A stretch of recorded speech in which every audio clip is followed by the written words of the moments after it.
Okay, so Florida versus the New York Islanders, Game 2 in this play-in series of the 2020 NHL play-in rounds. Hello, my name is Norman. Welcome to 81. Let's get right into it. Game 2 of Florida against the Isles. So the lines and the goalkeeping were similar, except for Johnny Boychuk out of the Isles lines. The goalkeepers in Game 1 were very good, so it's a logical decision to keep him. Florida started the game much stronger. They created more chances. They looked a more dangerous team. However, we have seen that from them. The question truly was if they can keep this up for the first, the second, and the third period, which I had real doubts about. As it turns out, obviously they didn't. Both goalies, especially Varlamov, were called upon early, and they look like they'd continued their form from Game 1 for now. However, I expect one of these games to have a lot of goals, and I thought this one would be the game. So yeah, again, Mike Matheson gets a penalty early, a double minor this time. He's probably going to be called for every penalty he gets, especially after the hit to the head to Johnny Boychuk in Game 1.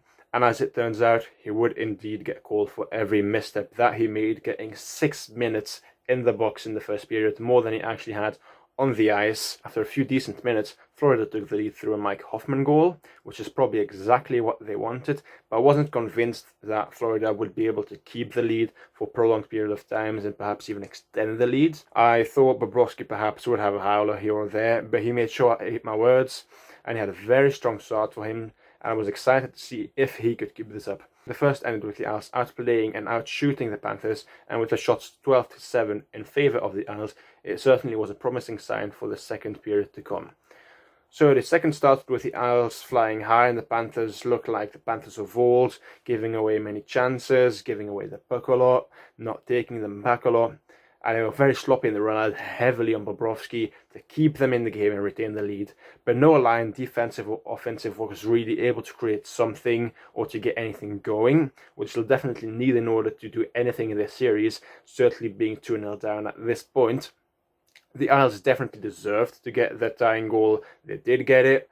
But much like the Rangers, Florida can't seem to get anything going. They do have some good players in Huberdeau, in Barkov. Barkov also, who was invisible. He did get the second goal on a power play soon after, a beautiful goal. After that goal again, Barkov completely invisible. Halfway through the second, Florida had already given the puck away 15 times compared to New York's 5. New York would equalize yet again with Ryan Pullock rocket slap shot through Bobrovsky's legs, and with the difference in shooting, giveaways and takeaways, the game definitely looked New York's to win. Barzal for a moment looks like he might have taken a heavy injury, but luckily for the Isles and for the neutrals, it's more of a scare than it was a serious injury. The Panthers yet again give away a penalty, the 7th on the night, but finally New York manages to convert this one with another Jordan Eberle goal on a beautiful redirected puck for the 4th goal of the night for the Isles. The Panthers looked dejected, uninspired, and performed terribly in the third, being completely outplayed by the Isles. Florida clearly can't defend the lead. They need to look to extend it whenever they have it,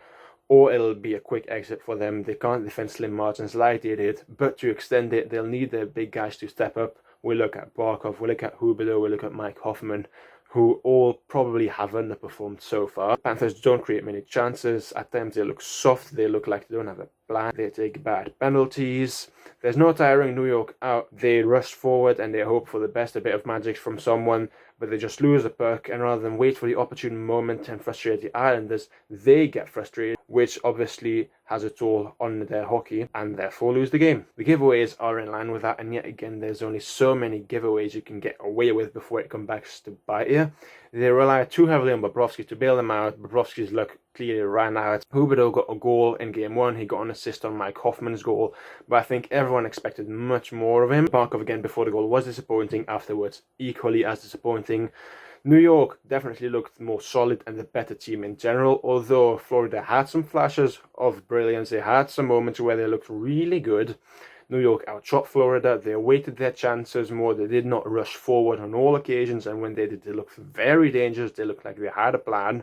They also worked together much better. All players used their body to block the shots, and I couldn't really spot a reliance on Matthew Barzal or on Varlamov, as I saw the Panthers rely on Bobrovsky or rely on Huberdeau and Barkov, which obviously in a series of 7 or in this instance 5 game is going to be a plus. However, it's not all positives for New York. They need the power play to perform. They definitely need to be more physical. Mike Matheson has been just giving chances to New York with the penalty that he's taking. New York needs to make the most of him, or they'll just end up ruining their chances if they make it against much better teams than Florida. They did score on the 4th and the 7th power play, but Florida's defense is very frail. They need to take advantage of it more often and need to be putting the game away in the second against such a weak team. So that has been it for the review of the game 2 of the Isles against the Panthers. I'll obviously do a review on Arizona against Nashville, the Leafs against Columbus, Jets against Flames, which I'm very much looking forward to.